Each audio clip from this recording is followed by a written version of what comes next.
후퇴도 수비도 없습니다. 우린 오직 전진밖에 모릅니다. 믿기 어려운 이야기가 지금 여러분을 기다리고 있습니다. 세계 최강이라 불리는 나토 연합군. 그보다 더 강력한 힘을 가진 나라가 있다면 믿으시겠습니까? 그것도 방어가 아닌 오직 전진만을 위해 만들어진 군대라면 말입니다. 한 미군 전략 분석관이 수십 년간 연구해온 군사 데이터를 분석하던 중 발견한 너무 놀랍고도 충격적인 진실. 그 나라의 이름은 바로 대한민국이었습니다. 나토 7개국의 전차를 모두 합친 것보다 많은 전차를 보유한 나라. 유럽 전체보다 훨씬 더 강력한 포병 전력을 가진 나라. 하지만 이것보다 더 충격적인 진실이 있었습니다. 이 나라의 군대 중에는 방어 훈련이 아예 존재하지 않는 부대가 있다는 것. 후퇴도 수비도 없습니다. 오직 전진과 공격만 있을 뿐입니다. 오늘 여러분께 들려드릴 이야기는 단순한 군사 비교가 아닙니다. 그 어떤 강대국도 범접하지 못했던 세상에서 가장 무시무시한 군대를 만난 한 미군 분석관의 충격적인 고백.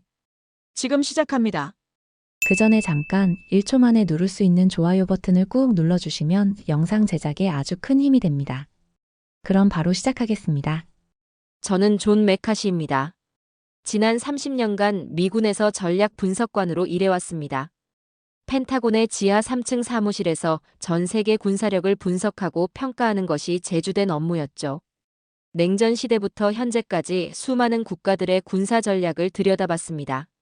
제가 다룬 기밀 문서만 해도 수만 페이지에 달하죠. 처음 이 일을 시작했을 때만 해도 세상은 단순했습니다. 미국과 소련이라는 두 거대한 축이 있었고 나머지 국가들은 그 사이에서 선택을 해야 했죠. 하지만 시간이 흐르면서 세상은 복잡해졌습니다. 새로운 위협들이 등장했고 전통적인 동맹 체계도 흔들리기 시작했어요. 테러와의 전쟁, 아프가니스탄, 이라크, 시리아까지. 미군이 전 세계 곳곳에서 벌인 전쟁들을 저는 모두 분석해야 했습니다. 제가 특히 관심을 가졌던 분야는 나토 연합군의 전력 분석이었습니다. 북대서양조약기구라고 불리는 이 거대한 군사동맹은 서방 세계의 방패 역할을 해왔죠. 미국을 중심으로 한 서방 민주주의 국가들이 뭉쳐서 만든 최강의 방어체계였습니다. 저는 그 체계가 영원할 것이라고 믿었어요. 소련 붕괴 이후 나토의 군사적 우위는 절대적이었거든요. 하지만 최근 몇 년 사이 이상한 징조들을 발견하기 시작했습니다. 나토 회원국들의 군사력이 눈에 띄게 약해지고 있었거든요. 특히 전차와 같은 지상 전력에서 그 현상이 두드러졌습니다. 처음에는 단순한 예산 삭감 때문이라고 생각했어요. 냉전 종료 후 평화 배당금이라는 명목으로 각국이 국방비를 줄이는 것은 자연스러운 일이었으니까요. 그런데 자세히 들여다보니 문제가 심각했습니다. 네덜란드는 아예 전차가 없었고 아이슬란드도 마찬가지였어요. 독일과 프랑스, 영국 같은 전통적인 군사 강국들도 예전 같지 않았습니다. 이건 단순한 예산 문제가 아니라 구조적인 변화였죠. 각국의 국방정책 담당자들이 지상전의 중요성을 과소평가하고 있었던 겁니다. 저는 점점 불안해지기 시작했습니다. 만약 정말 위급한 상황이 벌어진다면 나토는 과연 제 역할을 할 수 있을까요? 미군에 대한 의존도는 갈수록 높아지고 있었고 유럽 각국의 자체 방어 능력은 떨어지고 있었습니다. 이런 상황에서 진짜 전쟁이 터진다면 어떻게 될까요? 러시아나 중국 같은 강대국이 전면전을 도발한다면 유럽은 스스로를 지킬 수 있을까요? 밤늦게 사무실에 혼자 앉아 데이터를 정리하다 보면 암담한 기분이 들었어요. 독일의 전차 보유 대수 212대, 프랑스 257대, 영국 227대, 이탈리아 200대, 스페인 167대. 합쳐봤자 1000대가 조금 넘는 수준이었습니다. 그때 우연한 기회에 아시아 지역 군사력 분석 보고서를 읽게 되었습니다. 그 보고서에는 여러 아시아 국가들의 군사력이 정리되어 있었는데 한 나라의 데이터가 유독 눈에 띄었어요. 바로 대한민국이었습니다. 처음에는 오타가 아닐까 생각했어요. 이렇게 작은 나라가 어떻게 이런 군사력을 가질 수 있단 말인가. 한국의 전차 보유 대수가 2600대라고 되어 있었거든요. 나토 주요국 전체를 합친 것보다 2배가 넘는 숫자였습니다.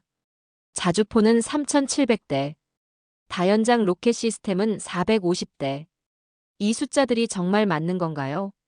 하지만 데이터를 다시 확인해봐도 숫자는 변하지 않았습니다. 여러 정보기관의 자료를 교차 검증해봐도 비슷한 결과가 나왔어요. 저는 점점 이 나라에 대해 궁금해지기 시작했죠. 도대체 한국은 어떤 나라일까요? 어떻게 이런 수준의 군사력을 보유할 수 있었을까요? 그날 밤 저는 한국에 대한 자료를 찾아보기 시작했습니다. 전쟁을 겪었던 나라, 분단된 나라, 여전히 휴전 상태인 나라. 하지만 그 특수한 상황이 이런 군사력을 만들어낸 것일까요? 미군이 주둔하고 있으면서도 이 정도 자체 전력을 유지한다는 게 놀라웠어요. 저는 더 깊이 파고들기로 결심했습니다. 특히 관심을 끈 것은 한국군의 조직 체계였어요. 다른 나라와는 완전히 다른 방식으로 구성되어 있었습니다. 일반적인 군대가 방어와 공격을 균형 있게 고려하는 것과 달리 한국군은 공격에 특화되어 있었거든요. 이런 군대는 전 세계 어디에서도 찾아볼 수 없었습니다. 나토의 현실을 정확히 파악하기 위해 저는 철저한 조사에 들어갔습니다. 그 결과는 제가 예상했던 것보다 훨씬 심각했어요. 유럽의 군사력 약화는 단순한 일시적 현상이 아니라 돌이킬 수 없는 구조적 문제였습니다. 서방 세계가 스스로의 방어 능력을 포기하고 있었던 거죠. 먼저 전차 보유 현황을 상세히 살펴봤습니다. 독일은 한때 수천 대의 전차를 보유했던 군사 강국이었죠. 냉전 시절 동독과 대치하면서 유럽 최강의 기갑부대를 자랑했던 나라였습니다. 레오파드 1형과 2형 전차들이 수천 대씩 배치되어 있었어요. 하지만 지금은 겨우 212대의 레오파드 2A 전차만 운용하고 있었습니다. 전성기 대비 10분의 1 수준으로 줄어든 거죠. 더 충격적인 것은 이마저도 제대로 운용되지 않고 있다는 사실이었어요. 독일 국방부 내부 자료에 따르면 실제 작전 가능한 전차는 절반도 안 되었습니다. 부품 부족과 정비 인력 부족으로 대부분이 창고에 방치되어 있었거든요. 이런 상황에서 독일이 진짜 전쟁을 치를 수 있을까요? 프랑스도 마찬가지였습니다. 한때 아프리카 전역에 군대를 파견할 정도로 강력했던 프랑스군. 르클레르 전차를 앞세워 세계 각지에서 작전을 펼쳤던 나라였죠. 하지만 지금은 257대의 전차로 본토 방어도 버거운 상황이었습니다. 아프리카 개입 작전들로 인해 전력이 분산되어 있었고 신규 도입 계획도 미미했어요. 영국은 더 심각했습니다. 브렉시트 이후 국방비 삭감으로 전차 숫자가 급격히 줄어들었거든요. 한때 1000대가 넘었던 챌린저 전차들이 이제는 227대만 남았습니다. 그마저도 대부분이 구형 모델이어서 현대전에서 제 역할을 할 수 있을지 의문이었어요. 영국 국방부는 전차보다 항공모함과 핵잠수함에 예산을 집중하고 있었습니다. 가장 충격적이었던 것은 네덜란드와 아이슬란드였습니다. 이 두 나라는 아예 전차가 없었어요. 나토 회원국이면서 단 한 대의 전차도 보유하지 않고 있다니. 이게 말이 되는 일일까요? 네덜란드는 과거에 레오파드 전차를 보유했었지만 이미 모두 퇴역시켰습니다. 평화로운 시대에 전차는 필요 없다는 판단이었죠. 저는 다른 무기 체계도 조사해봤습니다. 자주포는 어떨까요? 독일이 119대의 PH-2000 자주포를 보유하고 있었어요. 프랑스는 97대의 시저 자주포를 운용 중이었습니다. 영국은 89대의 AM277 자주포를 가지고 있었죠. 이탈리아와 스페인은 더 적었습니다. 전체를 합쳐도 500대가 채 안 되는 수준이었어요. 다연장 로켓 시스템은 더욱 부족했습니다. 독일과 프랑스가 각각 수십 대씩 보유하고 있었지만 대부분이 구식 모델이었어요. 영국은 MLRS 시스템을 도입했지만 숫자가 매우 적었습니다. 현대전에서 핵심적인 역할을 하는 다연장 로켓의 보유량이 이 정도라니. 이걸로 어떻게 광역 화력 지원을 할 수 있겠어요? 항공기 상황도 크게 다르지 않았습니다.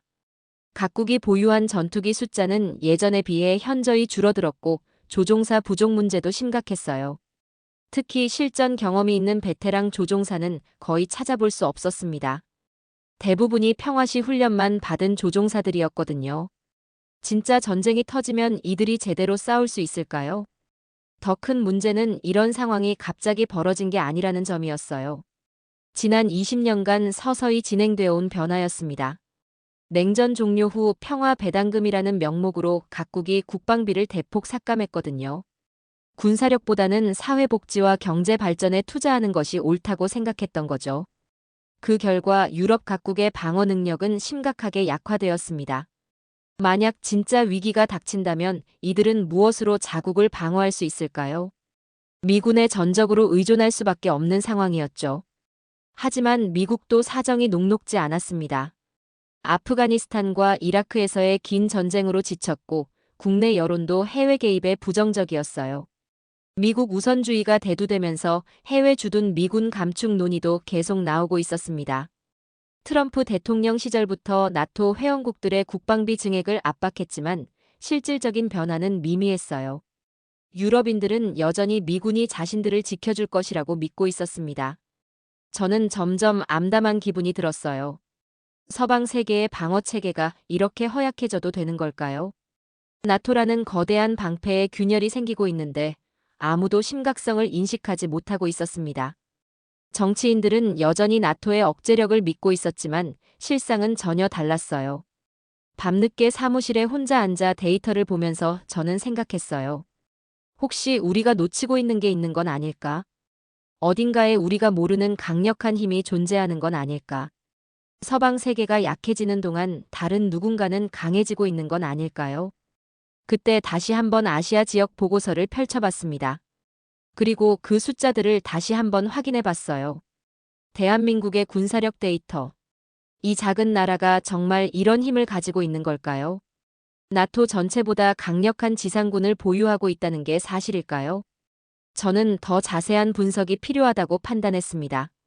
한국의 군사 조직 특히 지상군에 대해 깊이 들여다봐야겠다고 생각했어요. 그리하여 시작된 것이 제 인생에서 가장 놀라운 발견의 여행이었습니다. 한국군에 대한 본격적인 분석을 시작하면서 저는 매우 흥미로운 사실을 발견했습니다. 한국군은 다른 나라와는 완전히 다른 철학으로 조직되어 있었어요. 대부분의 국가가 방어를 염두에 두고 군대를 구성하는 것과 달리 한국군은 공격에 최적화되어 있었습니다. 이것은 단순한 전술적 차이가 아니라 근본적인 사고방식의 차이였어요. 그 중심에 있는 것이 바로 7군단이었습니다. 처음 이 부대에 대한 자료를 읽었을 때 저는 눈을 의심했습니다. 이런 규모와 화력을 가진 기계화 군단이 실제로 존재한다니.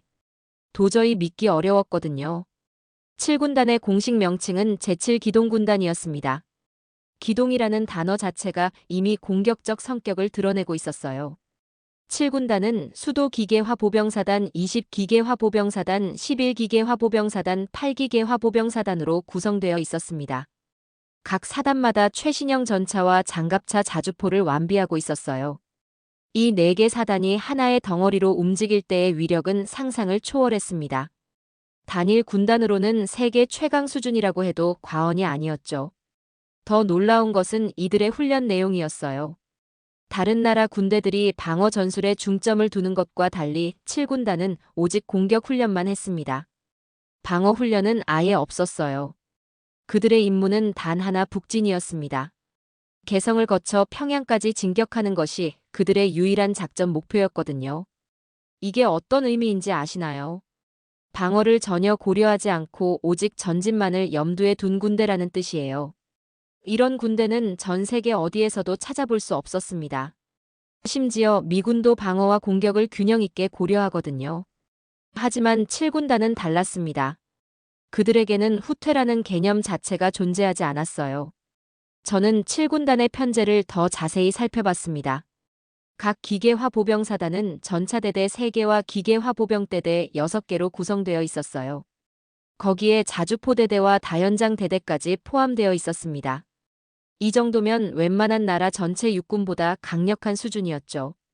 한 개 사단의 화력만으로도 소규모 국가를 압도할 수 있었습니다. 수도 기계화보병사단은 7군단의 핵심이었어요. 수도 방어라는 명목이지만 실제로는 최우선 공격 부대였습니다. K2 흑표 전차 172대를 보유하고 있었고 K9 자주포도 84대나 되었어요. 천무 다연장 로켓 시스템까지 갖춘 완벽한 기계화 사단이었습니다. 20기계화 보병사단도 만만치 않았어요. 역시 K2 전차 172대와 K9 자주포 84대를 보유하고 있었습니다. 이 사단은 특히 야간 기동전에 특화되어 있었어요. 밤에 적진 깊숙이 침투해서 기습 공격을 하는 것이 주특기였습니다. 11기계화 보병사단과 8기계화 보병사단도 마찬가지였습니다. 각각 동일한 규모의 전력을 보유하고 있었어요. 7군단 전체로 보면 K2 전차만 약 700대, K9 자주포 336대였습니다. 여기에 천무 다연장 로켓과 각종 지원 장비까지 더하면 정말 어마어마한 화력이었죠. 특히 주목할 점은 이들이 사용하는 무기 체계였습니다. K2 흑표 전차는 세계 최고 수준의 성능을 자랑했어요. 독일의 레오파드 EA나 미국의 에이브람스 M1A2와 비교해도 전혀 뒤지지 않았습니다. 오히려 일부 성능에서는 더 우수했죠. 특히 기동성과 화력면에서는 세계 최강이라고 해도 과언이 아니었어요. K9 자주포는 이미 전 세계 여러 나라에 수출되어 그 위력을 인정받았습니다. 사거리가 50km에 달했고 정확도도 뛰어났어요. 분당 6발까지 연속 사격이 가능했습니다. 이런 성능의 자주포를 336대나 보유하고 있다니. 이것만으로도 상당한 위력이었죠. 천무 다연장 로켓 시스템은 더욱 놀라웠습니다. 사거리와 정확도 면에서 타의 추종을 불허했거든요. 최대 사거리가 300km에 달했고 GPS 유도 기능까지 탑재되어 있었어요. 한 번에 12발의 로켓을 발사할 수 있었습니다. 이런 무기들이 7군단에 집중 배치되어 있었던 거죠. 하지만 무기 자체보다 더 인상적인 것은 이들의 훈련 강도였습니다. 7군단 장병들은 연중 무휴로 실전과 같은 훈련을 반복했어요. 혹독한 겨울 훈련 폭염 속 하계 훈련 야간 기동 훈련까지. 이들에게는 평시와 전시의 구분이 없었습니다. 매일이 전쟁에 대비한 훈련의 연속이었거든요. 저는 점점 이 군단에 대해 더 알고 싶어졌어요. 도대체 어떤 배경에서 이런 군대가 만들어진 걸까요? 한국의 특수한 상황을 고려하더라도 이 정도 수준의 군사력은 쉽게 설명되지 않았습니다. 다른 분단 국가들과 비교해봐도 한국만의 독특한 특징이었어요. 그때 저는 한국 전쟁에 대해 다시 공부하기 시작했어요. 1950년부터 1953년까지 벌어진 그 참혹한 전쟁. 한반도 전체가 폐허가 되었고 수많은 사람들이 목숨을 잃었죠. 하지만 그 전쟁이 남긴 교훈이 지금의 7군단을 만든 것 같았습니다. 한국인들은 방어만으로는 평화를 지킬 수 없다는 것을 뼈저리게 깨달았어요. 적극적인 억제력만이 진정한 평화를 가져다 준다는 철학. 그래서 그들은 방어가 아닌 공격에 모든 것을 집중했던 거죠. 상대방이 도발을 시도하기 전에 미리 무력화시킬 수 있는 능력을 기르는 것이었습니다. 저는 이런 접근 방식이 매우 독창적이라고 생각했습니다. 대부분의 국가가 방어 중심의 소극적 전략을 택하는 반면 한국은 공격 중심의 적극적 전략을 선택했어요. 이것이 바로 한국군이 다른 군대와 구별되는 핵심적 차이점이었습니다. 그리고 7군단은 그런 철학의 결정체였죠. 데이터를 아무리 들여다봐도 뭔가 석연치 않은 구석이 있었습니다.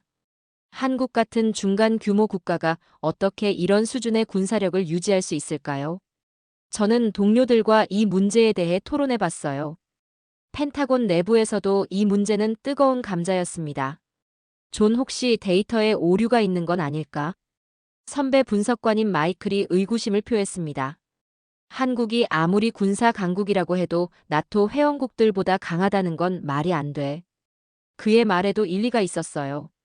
수십 년간 나토의 우위를 당연하게 생각해온 우리에게는 받아들이기 어려운 현실이었거든요. 저 역시 처음에는 같은 생각이었습니다. 분명히 어딘가에 오류가 있을 거라고 생각했어요. 하지만 데이터를 몇 번이고 재확인해봐도 결과는 같았습니다. 숫자는 거짓말하지 않았거든요. CIA, DIA, NSA 모든 정보기관의 자료가 일치했습니다. 그럼 한국이 허위 정보를 흘리고 있는 건 아닐까? 또 다른 동료가 말했습니다. 실제로는 그렇게 강하지 않은데 과장해서 발표하는 거 말이야. 이것도 충분히 가능한 일이었어요. 북한을 의식해서 실제보다 강해 보이려고 허세를 부리는 것일 수도 있었습니다. 하지만 이 가설도 곧 의문이 생겼어요. 저는 한국의 과거 기록들을 뒤져보기 시작했습니다. 혹시 과거에도 이런 식으로 군사력을 과장한 적이 있는지 확인해 보려고 했거든요. 그런데 조사 결과는 정반대였습니다. 한국군은 오히려 자신들의 능력을 과소평가하는 경향이 있었어요. 베트남 전쟁 당시 한국군의 활약을 살펴봤습니다. 백마부대와 맹호부대는 미군도 인정할 정도로 뛰어난 전투력을 보여줬어요. 베트콩들조차 한국군 부대와는 정면 충돌을 피했을 정도였습니다. 하지만 당시에도 한국군은 자신들의 성과를 크게 홍보하지 않았어요. 묵묵히 임무를 수행할 뿐이었죠. 걸프전과 이라크전에서도 마찬가지였습니다. 한국군은 묵묵히 자신들의 임무를 수행했지만 큰 소리 내지 않았어요. 오히려 다른 나라들보다 훨씬 조용하고 신중했습니다. 이런 패턴을 보면 한국이 군사력을 과장할 가능성은 낮아 보였어요. 그렇다면 다른 가능성을 생각해 봐야 했습니다. 혹시 한국이 정말로 이런 군사력을 보유하고 있지만 우리가 제대로 파악하지 못하고 있는 건 아닐까? 서방 세계가 한국을 과소평가하고 있는 건 아닐까요? 아시아의 작은 나라라는 선입견 때문에 진실을 보지 못하고 있는 건 아닐까요? 저는 한국의 방산업체들을 조사해보기 시작했습니다. 현대로템, 하나시스템, KAI 같은 회사들의 실적을 살펴봤어요. 놀랍게도 이들은 세계적인 수준의 기술력을 보유하고 있었습니다. 단순히 외국 기술을 베끼는 수준이 아니라 독자적인 기술 개발 능력을 갖추고 있었어요. 현대로템의 K2 전차 개발 과정을 보면 그 실력을 알 수 있었습니다. 독일의 MTU와 기술 협력을 하긴 했지만 핵심 기술은 모두 한국이 독자 개발한 것이었어요. 특히 화력 통제 시스템과 엔진 기술은 세계 최고 수준이었습니다. 이런 기술력으로 만든 전차가 허술할 리 없었죠. 하나 시스템의 K9 자주포도 마찬가지였습니다. 초기에는 영국의 브레이브 하트를 참고했지만 이후 완전히 독자적인 기술로 발전시켰어요. 지금의 K9은 원형과는 완전히 다른 무기였습니다. 성능 면에서는 오히려 원조를 뛰어넘었죠. 특히 K9 자주포의 수출 실적은 놀라웠어요. 터키, 인도, 폴란드, 호주 등 여러 나라에서 한국산 자주포를 도입했습니다. 만약 한국의 무기가 그저 그런 수준이라면 이런 수출 실적이 나올 수 있을까요? 특히 호주 같은 까다로운 나라에서 선택했다는 건 성능을 인정받았다는 뜻이었어요. 저는 점점 혼란스러워졌습니다. 한편으로는 데이터가 말하는 현실을 받아들이기 어려웠고, 다른 한편으로는 그 데이터를 뒷받침하는 증거들이 계속 나타났어요. 과연 무엇을 믿어야 할까요? 오랜 경험과 직감이 말하는 것과 냉정한 데이터가 보여주는 것 사이에서 갈등했습니다. 그때 우연히 한국 주둔 경험이 있는 퇴역 장군을 만날 기회가 있었습니다. 윌리엄 해리슨 장군이었어요. 그는 20년 전 용산 기지에서 근무했던 경험이 있었습니다. 저는 그에게 솔직하게 물어봤어요. 장군님, 한국군이 정말 그렇게 강한가요? 그는 잠시 생각한 후 이렇게 말했습니다. 존, 한국군의 강함은 단순히 무기나 숫자로 측정할 수 있는 게 아니야. 그들에게는 다른 군대에서 찾을 수 없는 특별한 뭔가가 있어. 한마디로 표현하기는 어렵지만 그들은 다르다는 걸 느낄 수 있었지. 특별한 뭔가요? 저는 더 구체적인 설명을 요청했습니다. 한국군은 전쟁이 언제 터져도 이상하지 않은 환경에서 지난 70년을 보냈어. 그들에게는 평시라는 개념이 없어. 매일이 전시 상황이나 다름없지. 그래서 그들의 훈련 강도와 실전 준비 상태는 다른 어떤 군대와도 비교할 수 없을 정도야. 해리슨 장군의 말을 들으니 조금씩 이해가 되기 시작했어요. 한국군의 강함은 단순히 장비나 숫자에서 나오는 게 아니라 그들이 처한 특수한 상황에서 비롯된 것일 수도 있겠다는 생각이 들었습니다. 70년간 분단 상황에서 살아온 경험이 만들어낸 독특한 군사 문화일 수도 있었어요. 하지만 여전히 의문은 남아 있었습니다. 아무리 특수한 상황이라고 해도 7군단 같은 규모의 기계화 군단을 운영하려면 막대한 비용이 필요할 텐데, 한국은 어떻게 이런 비용을 감당하고 있는 걸까요? 국방비 대비 GDP 비율을 봐도 다른 나라와 크게 다르지 않았거든요. 더욱 궁금한 것은 한국이 이런 군사력을 왜 숨기려고 하는지였어요. 보통 군사 강국들은 자신들의 힘을 과시하려고 하는데 한국은 정반대였습니다. 오히려 자신들의 능력을 드러내지 않으려고 하는 것 같았어요. 이런 태도가 더욱 의심스러웠습니다. 저는 더 구체적인 증거가 필요하다고 판단했습니다. 숫자와 추측만으로는 한계가 있었어요. 실제 사례를 통해 한국군의 능력을 확인해 봐야겠다고 생각했습니다. 과연 그들이 실전에서도 이런 능력을 발휘할 수 있는지 확인이 필요했어요.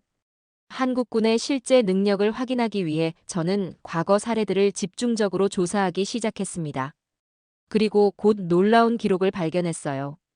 2010년 11월 23일 연평도에서 벌어진 일이었습니다. 이 사건은 한국군의 진정한 실력을 보여주는 대표적인 사례가 되었어요.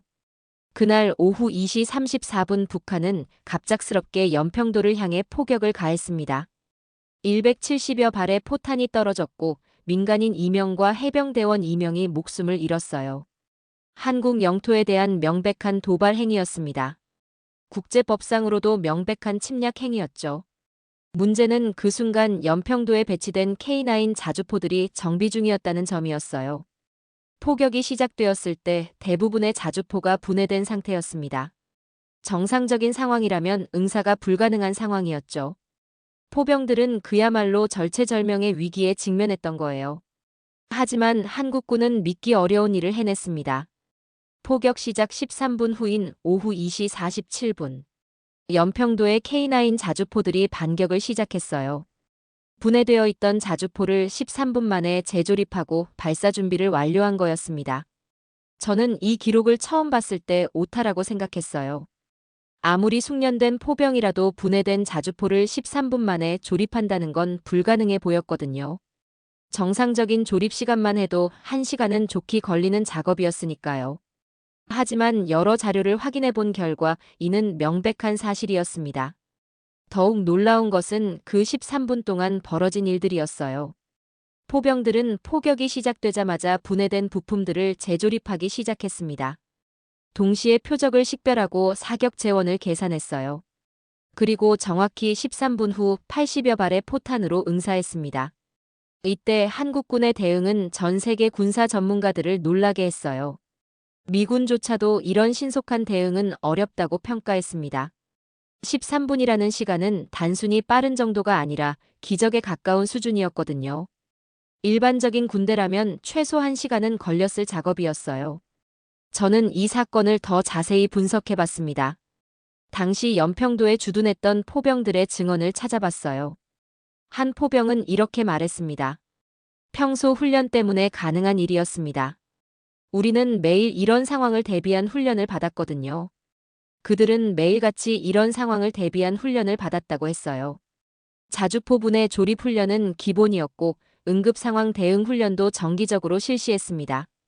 심지어 밤중에 갑자기 비상이 걸려서 분해된 포를 조립하는 훈련도 했다고 해요. 그래서 실제 상황이 벌어졌을 때 당황하지 않고 즉시 대응할 수 있었던 거죠. 특히 인상적이었던 것은 그들의 팀워크였어요. 포병 한 명 한 명이 자신의 역할을 정확히 알고 있었고 완벽하게 협조했습니다. 누가 지시하지 않아도 각자 할 일을 찾아서 했어요. 이런 수준의 협동 작업은 수년간의 훈련 없이는 불가능한 일이었습니다. 연평도 포병부대의 대대장은 당시 상황을 이렇게 회상했어요. 북한의 포격이 시작되는 순간 모든 장병들이 하나가 되었습니다. 누구 하나 당황하는 사람이 없었어요. 오직 빨리 응사해야 한다는 생각뿐이었죠. 그 순간 우리는 평소 훈련의 위력을 실감했습니다. 이 사건은 한국군의 능력을 보여주는 대표적인 사례가 되었습니다. 하지만 저에게는 더 큰 의미가 있었어요. 한국군이 정말로 뛰어난 능력을 가지고 있다는 첫 번째 구체적 증거였거든요. 더 이상 숫자나 추측에 의존할 필요가 없었습니다. 연평도 사건 이후 저는 다른 사례들도 찾아보기 시작했습니다. 그리고 비슷한 성격의 사건들을 여러 개 발견했어요.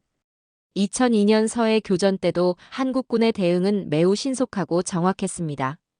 당시 북한 경비정이 북방한 개선을 침범했을 때 한국 해군은 즉시 대응했어요. 전투 상황에서 보여준 한국군의 전술과 화력은 북한군을 압도했습니다. 북한 경비정은 심각한 피해를 입고 퇴각해야 했어요. 이 역시 평상시 철저한 훈련의 결과였죠. 한국군의 이런 대응 능력은 단순한 우연이 아니었어요. 시스템적이고 체계적인 훈련의 결과였습니다. 그들은 항상 최악의 상황을 가정하고 대비했거든요. 그래서 실제 상황이 벌어져도 침착하게 대응할 수 있었던 거죠. 저는 점점 확신을 갖기 시작했어요. 한국군의 능력은 허상이 아니라 실체였습니다. 그들은 실제로 데이터가 보여주는 만큼 강력한 군대였어요. 아니, 어떤 면에서는 데이터보다 더 강력할 수도 있었습니다. 하지만 여전히 궁금한 점이 있었습니다. 한국군이 이런 능력을 갖게 된 배경은 무엇일까요? 단순히 훈련 강도가 높다고 해서 이런 수준에 도달할 수 있는 걸까요? 분명 다른 이유가 있을 거라고 생각했어요. 저는 한국의 군사 문화에 대해 더 깊이 알아보기로 했습니다. 그들의 강함 뒤에는 분명 특별한 무언가가 있을 거라고 생각했어요. 그리고 곧 그 답을 찾을 수 있었습니다. 한국군의 강함은 단순히 물리적 능력에서 나오는 게 아니었어요. 그들에게는 다른 군대에서 찾을 수 없는 정신적 자세가 있었습니다. 바로 생존을 위한 투지였죠. 절대 물러설 수 없다는 각오였어요. 분단 상황에서 70년을 버텨온 한국군. 그들에게 전쟁은 가능성이 아니라 현실이었습니다. 언제든 터질 수 있는 전쟁에 대비해 매일을 긴장 속에서 살아왔던 거죠. 이런 환경이 만들어낸 것이 바로 지금의 한국군이었습니다. 저는 이제 7군단의 진정한 의미를 이해하기 시작했어요. 그들은 단순한 군사 조직이 아니라 생존 의지의 결정체였습니다. 70년간 축적된 경험과 노하우가 집약된 최강의 군단이었죠. 그리고 연평도에서 보여준 13분의 기적은 그런 능력의 작은 일부에 불과했던 거예요. 한국군의 실력에 대한 확신이 서기 시작할 무렵 전 세계적으로 큰 변화가 일어났습니다. 러시아의 우크라이나 침공이었어요. 이 전쟁은 현대 군사력의 실체를 적나라하게 드러내는 시험대가 되었습니다. 그리고 한국 무기들의 진정한 가치를 증명하는 무대이기도 했죠. 전쟁 초기 많은 전문가들이 러시아의 빠른 승리를 예상했어요. 러시아군은 압도적인 규모의 전차와 포병을 보유하고 있었거든요. 소련 시절부터 축적된 방대한 무기고를 가지고 있었습니다. 하지만 실제 전투가 시작되자 예상과는 전혀 다른 결과가 나타났어요. 러시아의 기존 무기 체계들은 현대전에서 큰 효과를 발휘하지 못했어요. 특히 포병 분야에서 그 한계가 명확히 드러났습니다. 구식 견인포와 로켓 시스템으로는 정밀 타격이 어려웠거든요. 정확도가 떨어져서 민간인 피해만 키우는 결과를 낳았어요. 반면 우크라이나가 서방에서 지원받은 최신 무기들은 놀라운 성과를 보였습니다. 하이마스 같은 다연장 로켓 시스템의 정확도와 위력은 전장의 판도를 바꿔놓았어요. 그리고 그 중에서도 가장 주목받은 무기가 바로 K9 자주포였습니다. K9 자주포는 우크라이나에 공급되자마자 즉시 전선에 투입되었어요. 그리고 첫 번째 실전에서부터 놀라운 성과를 거뒀습니다. 러시아군 진지를 정확하게 타격했고 적의 포병을 무력화시켰어요. 우크라이나군 포병들은 K9의 성능에 완전히 매료되었습니다. 저는 이 전쟁을 통해 중요한 깨달음을 얻었어요. 현대전에서는 단순한 숫자보다 기술력과 정확도가 더 중요하다는 것이었습니다. 그리고 한국의 무기 체계들은 바로 이런 관점에서 설계되어 있었거든요. 양보다는 질을 추구하는 철학이 반영되어 있었어요. 우크라이나 전쟁 중 가장 주목받은 무기 중 하나가 바로 K9 자주포였습니다. 우크라이나군은 K9을 이용해 러시아군 진지를 정확하게 타격했어요. 기동성과 화력 정확도 모든 면에서 러시아의 구식 포병을 압도했습니다. 특히 사격 후 즉시 진지를 이탈하는 기동력은 탁월했어요. K9의 가장 큰 장점은 자동화된 사격 통제 시스템이었습니다. 목표물의 좌표만 입력하면 자동으로 포를 조준하고 발사할 수 있었어요. 사격 준비 시간이 기존 자주포의 절반 이하로 단축되었습니다. 이는 생존성 향상에 결정적인 역할을 했죠. 이때 저는 한국 무기의 진정한 가치를 깨달았어요. 이들은 단순히 성능이 좋은 무기가 아니라 실전에서 검증된 무기였습니다. 한반도의 특수한 환경에서 개발되고 테스트된 결과물이었거든요. 실제 위협에 대비해서 만들어진 무기들이었어요. 특히 K9 자주포의 사격 정확도는 전 세계를 놀라게 했어요. 일반적인 자주포의 명중률이 60에서 70% 수준인 반면 K9은 90% 이상의 명중률을 보였습니다. 이는 한국의 첨단 사격 통제 시스템과 정밀 유도 기술의 결과였죠. 수년간의 연구 개발이 만들어낸 성과였어요. 하지만 더욱 인상적인 것은 한국군 포병들의 운용 능력이었어요. 우크라이나에 파견된 한국 교관들이 현지 포병들을 훈련시켰는데 그 결과가 놀라웠습니다. 기존 대비 사격 효율이 3배 이상 향상되었거든요. 단순히 무기만 좋은 게 아니라 운용 기술까지 뛰어났던 거죠. 우크라이나 포병 대위는 이렇게 말했어요. K9을 처음 봤을 때는 그냥 자주포인 줄 알았습니다. 하지만 실제로 사용해보니 완전히 다른 무기였어요. 정확도와 속도 모든 면에서 기존 무기들과는 차원이 달랐습니다. 한국 교관들의 훈련 방식도 우리와는 완전히 달랐어요. 저는 이 시점에서 중요한 질문을 하게 되었습니다. 만약 7군단이 실제 전투에 투입된다면 어떤 결과가 나올까요? 연평도 사건에서 보여준 13분의 기적이 전면전에서도 재현될 수 있을까요? 우크라이나에서 증명된 한국 무기의 성능이 대규모 작전에서도 발휘될까요? 이런 의문을 풀기 위해 저는 한국군의 훈련 영상들을 찾아봤습니다. 그리고 정말 놀라운 장면들을 목격했어요. 7군단의 기동훈련은 마치 실제 전쟁 같았습니다.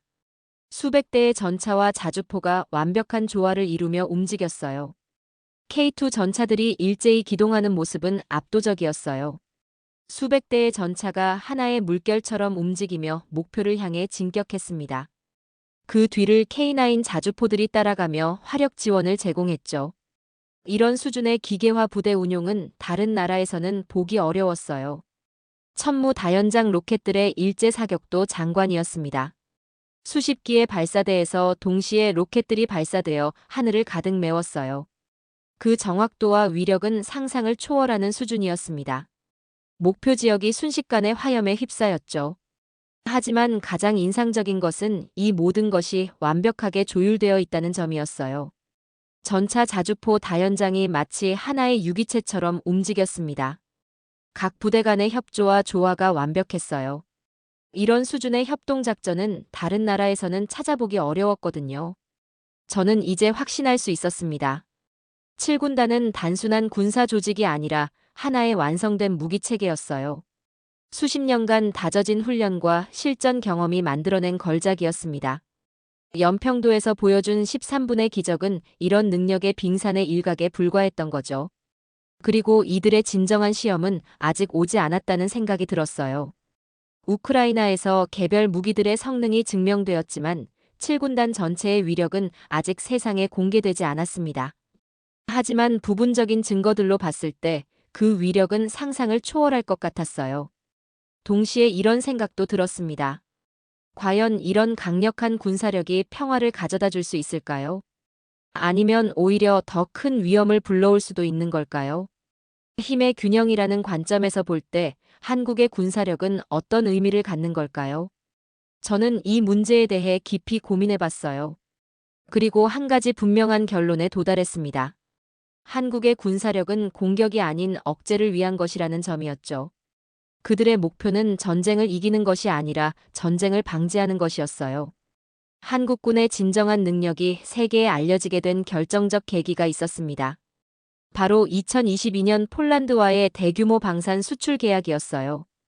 이 계약은 단순한 무기 판매를 넘어서 한국 군사력에 대한 인식을 완전히 바꿔놓았습니다. 전 세계가 한국의 진정한 실력을 깨닫게 된 순간이었죠. 폴란드는 러시아의 위협에 직면한 상황에서 자국의 방어력 강화가 시급했어요. 나토 회원국이지만 자체적인 방어 능력이 부족했거든요.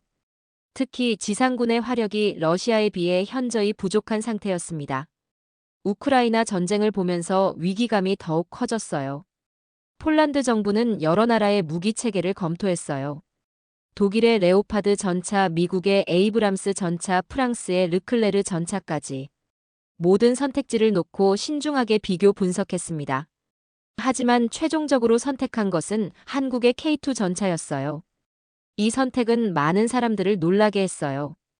폴란드가 서방의 전통적인 무기 체계 대신 한국 무기를 선택한 이유가 무엇일까요? 저는 이 계약의 배경을 자세히 조사해 봤습니다. 그리고 놀라운 사실들을 발견할 수 있었어요. 폴란드 국방부 관계자들이 한국을 방문해 7군단의 훈련을 직접 목격한 것이 결정적이었어요. 그들은 K2 전차의 실제 성능을 보고 완전히 매료되었다고 했습니다. 특히 기동성과 화력 정확도에서 다른 전차들을 압도했거든요. 실제 훈련 장면을 본 폴란드 장성들의 반응은 충격 그 자체였어요. 폴란드 국방장관은 당시를 이렇게 회상했습니다. K2 전차들이 기동하는 모습을 보고 소름이 돋았습니다. 이런 수준의 기계화 부대는 처음 봤어요. 단순히 전차 성능만 뛰어난 게 아니라 운용 능력까지 완벽했습니다. 이 정도 실력이라면 러시아도 함부로 할 수 없을 거라고 확신했어요. 더욱 놀라운 것은 계약 규모였습니다. K2 전차 1000대 K9 자주포 672대 천무 다연장 로켓 288대. 총 계약 금액이 한화 약 60조 원에 달하는 사상 최대 규모였어요. 이는 한국 방산업체들에게는 역사적인 성과였습니다. 하지만 이 계약의 진정한 의미는 단순한 숫자가 아니었습니다.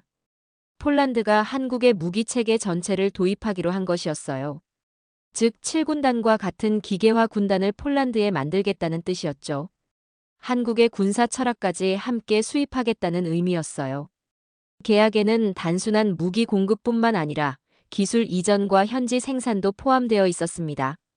폴란드에 무기 생산 공장을 짓고 현지 기술자들을 양성하는 것까지 포함된 패키지 딜이었어요.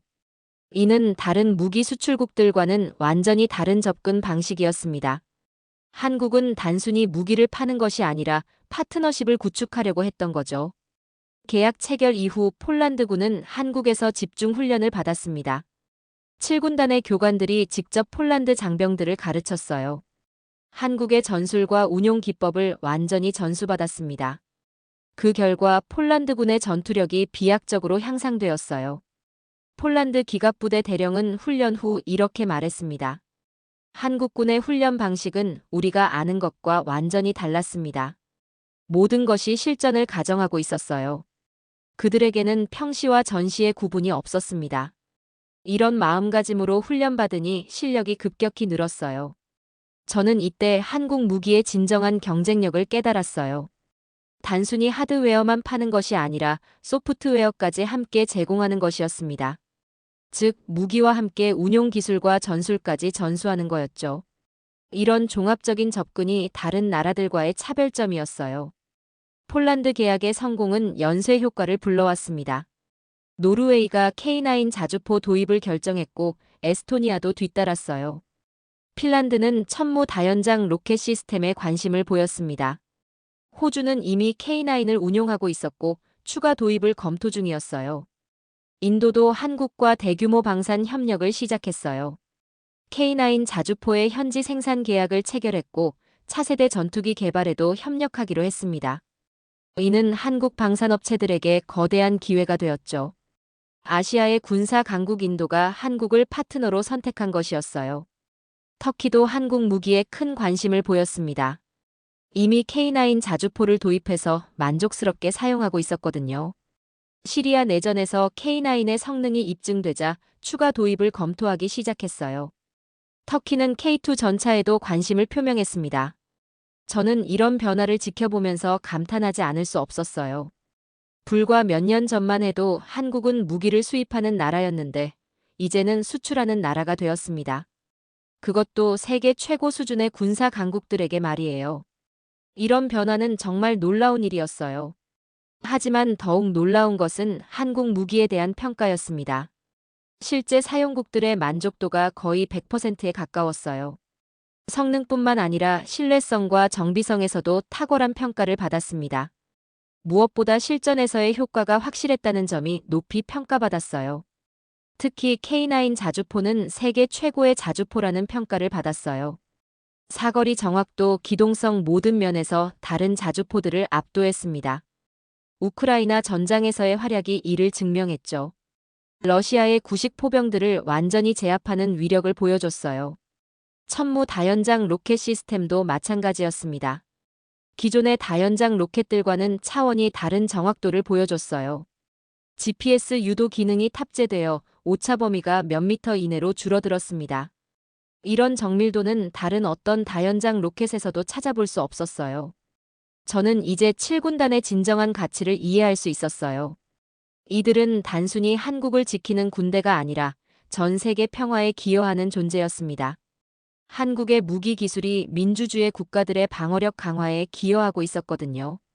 자유와 평화를 지키는데 한국이 중요한 역할을 하고 있었어요. 무엇보다 인상적이었던 것은 한국의 접근 방식이었어요. 다른 무기 수출국들과 달리 한국은 기술 이전에도 적극적이었습니다.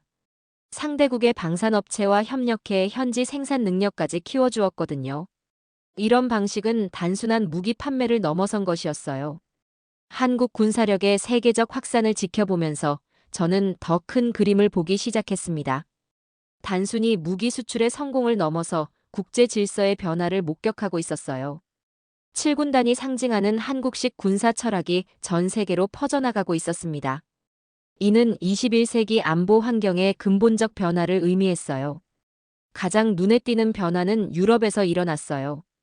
폴란드의 성공 사례를 본 다른 동유럽 국가들이 잇따라 한국 무기 도입을 검토하기 시작했습니다. 체코슬로바키아, 루마니아, 불가리아까지 모두 한국과 방산 협력 논의를 시작했어요. 발틱 3국도 관심을 보이기 시작했습니다. 이들 국가의 공통점은 러시아의 위협에 직면해 있다는 것이었습니다. 기존의 나토 방어 체계만으로는 부족함을 느끼고 있었거든요. 그래서 더 적극적이고 강력한 방어 수단을 찾고 있었던 거죠. 한국의 무기 체계는 바로 이런 요구에 부합했어요. 방어가 아닌 공격을 통한 억제라는 개념이었습니다. 적이 공격을 시도하기 전에 미리 무력화시킬 수 있는 능력이었죠. 이는 전통적인 방어 중심 사고와는 완전히 다른 접근이었어요. 저는 이런 변화가 매우 의미 있다고 생각했어요. 냉전 종료 후 서방 세계가 안주하고 있던 상황에서 새로운 경각심을 불러일으키고 있었거든요. 한국의 사례가 다른 나라들에게 강력한 영감을 주고 있었습니다. 평화를 지키기 위해서는 강해져야 한다는 교훈을 주고 있었어요. 특히 인상적이었던 것은 북유럽 국가들의 반응이었어요. 핀란드와 스웨덴이 나토 가입을 서둘렀고 동시에 방어력 강화에도 나섰습니다. 이들도 한국의 무기 체계에 관심을 보이기 시작했어요. 러시아와 긴 국경을 맞대고 있는 핀란드는 특히 적극적이었습니다. 노르웨이는 이미 K9 자주포를 도입했고 성과에 만족하고 있었습니다. 북극 환경의 혹독한 추위에서도 완벽하게 작동했거든요. 영하 40도에서도 문제없이 사격할 수 있다는 점이 높이 평가받았어요. 이는 한국 무기의 뛰어난 환경 적응력을 보여주는 사례였어요. 아시아 지역에서도 변화가 일어나고 있었습니다. 인도는 한국과의 방산 협력을 통해 자국의 군사력을 크게 향상시켰어요. K9 자주포의 현지 생산으로 포병 전력이 비약적으로 강화되었습니다. 인도군 포병들은 K9의 성능에 완전히 만족하고 있었어요. 인도 포병 장성은 이렇게 평가했습니다. K9 도입 후 우리 포병의 전투력이 3배 이상 향상되었습니다. 정확도와 사거리 모든 면에서 기존 포와는 비교할 수 없어요.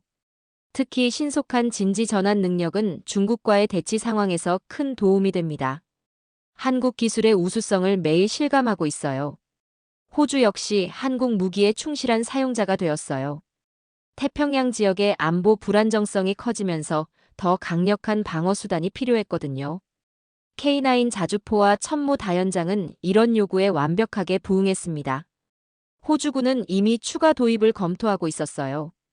동남아시아 국가들도 한국에 관심을 보이기 시작했습니다. 필리핀과 베트남이 한국 무기 도입을 검토하고 있었어요. 중국의 위협에 대응하기 위한 방안을 찾고 있었거든요. 한국의 무기 체계가 그 해답이 될 수 있을 것 같았습니다. 저는 이런 변화들을 종합해 보면서 한 가지 패턴을 발견했어요. 한국 무기를 도입한 나라들의 공통점은 모두 실제 위협에 직면해 있다는 것이었습니다. 즉, 실전 가능성이 높은 지역의 국가들이 한국을 선택하고 있었죠. 이는 한국 무기의 실전 지향적 특성을 잘 보여주는 부분이었어요. 평화 시에는 화려해 보이지만 실전에서는 별로인 무기들과 달리 한국 무기는 실전을 위해 만들어졌습니다. 한반도의 특수한 환경에서 검증받은 결과물이었거든요. 위협이 현실인 곳에서 개발된 무기들이었어요. 무엇보다 중요한 것은 이런 변화가 가져온 심리적 효과였어요. 한국 무기를 보유한 국가들의 자신감이 크게 향상되었습니다. 더 이상 일방적으로 당할 수만은 없다는 의지가 생겼거든요.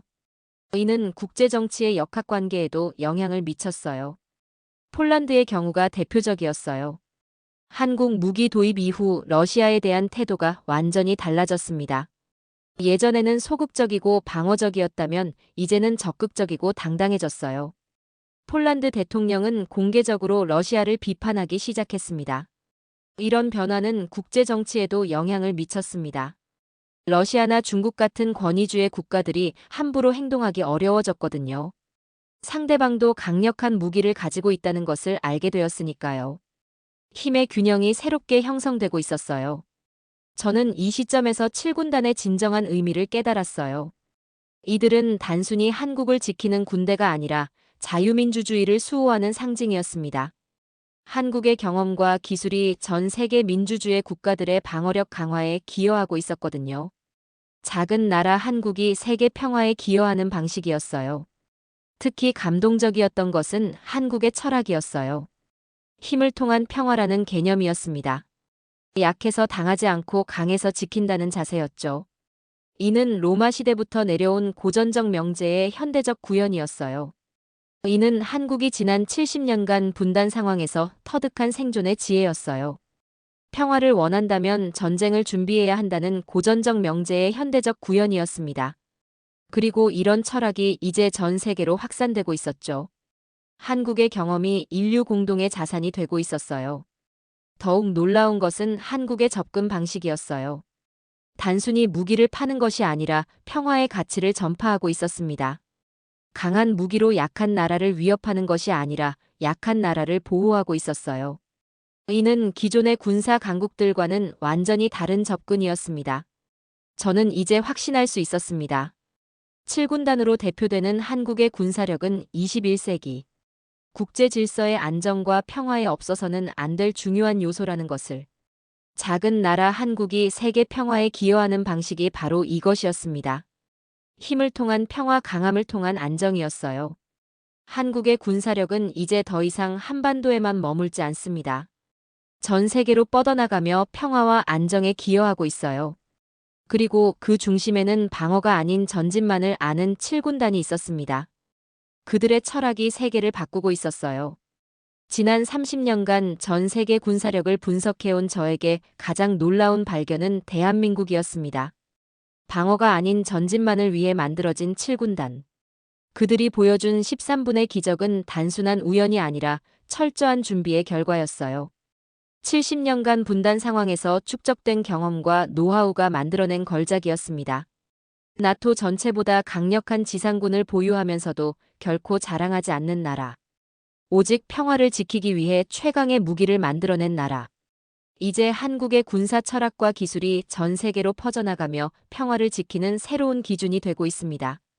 폴란드에서 인도까지 호주에서 노르웨이까지 전 세계가 한국의 힘을 인정하고 있어요. 작지만 강한 나라 대한민국. 그들의 이야기는 우리에게 진정한 평화가 무엇인지를 가르쳐주고 있습니다. 힘을 통한 평화, 강함을 통한 안정. 그것이 바로 한국이 세계에 보여주는 교훈입니다. 오늘의 사연은 여기까지입니다. 구독과 좋아요는 영상 제작에 아주 큰 힘이 됩니다. 지금까지 감동테라스 저는 소희였습니다. 오늘도 우리 구독자님들의 가정에 따뜻한 행복이 가득하시길 진심으로 바라겠습니다. 긴 영상 끝까지 시청해주셔서 정말 감사합니다. 내일 더 좋은 이야기로 찾아뵙겠습니다. 감사합니다.